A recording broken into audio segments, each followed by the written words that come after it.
So within the last hour, the Obama administration has set out its case for a military attack on Syria. US Secretary of State John Kerry said that information from thousands of sources gave the intelligence services high confidence that the Assad regime was responsible for last week's chemical weapons attack in Damascus. He said it was now known that at least 1,429 people were killed in the attack, including 426 children. And he said America would not act alone. The Arab League, Turkey and our oldest ally, France, were among those who had supported action. Our Foreign Affairs correspondent Jonathan Miller reports from Washington on how the US government took a big step closer to war. Obama, hands off Syria! Obama, hands off Syria! If Barack Obama had his ear pressed to the bulletproof glass in the White House, the chorus of growing alarm can only have fueled his own deep unease about where this is heading. Obama! Hands off Syria! But today, his Secretary of State stood in the State Department and made an impassioned plea to the world and the war-weary American people. The evidence, he said, was incontrovertible. Our intelligence community has carefully reviewed and re-reviewed information regarding this attack. And I will tell you it has done so more than mindful of the Iraq experience. We will not repeat that moment. Accordingly, we have taken unprecedented steps to declassify and make facts available to people who can judge for themselves. He stated that the evidence gathered was fact, as he called it, in which he said the American intelligence community has high confidence. So the primary question is really no longer, what do we know?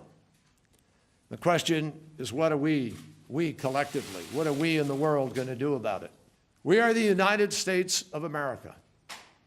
We are the country that has tried, not always successfully, but always tried to honor a set of universal values around which we have organized our lives and our aspirations.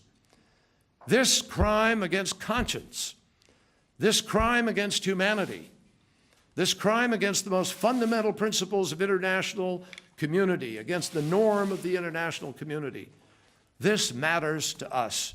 American interests coalesce, he said, with American values. What would dictators and terrorist groups tempted to use WMD think if the world failed to act? Now, we know that after a decade of conflict, the American people are tired of war. Believe me, I am too.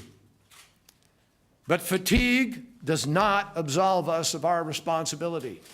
John Kerry stated what America's response would not be. It would not be Afghanistan or Iraq, he said. It would not be boots on the ground. But the White House and the American public are painfully aware that whatever response they decide on carries risks. Half of all Americans think it's a bad idea to attack Syria. That from the latest poll out today. But support for intervention grows when a strike is defined as being limited to cruise missiles being fired from offshore. Hands off, in other words, not gloves off. Once you get in there, it's the Middle East. It's just going to explode into other countries. It's going to affect Israel. It's going to be monumental, and we're not going to be able to pull out in a timely fashion. I would wait for the UN. We cannot do it by ourselves. That's stupid. Do you think it is incumbent upon America to go in there and punish Assad?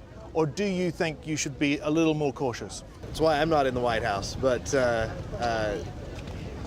as the responsible nation, we've got to take actions that will help other nations. Today, the Obama administration has appealed to the conscience of the world in a powerful paraphrase of that famous phrase that the only thing necessary for evil to triumph is that good men do nothing.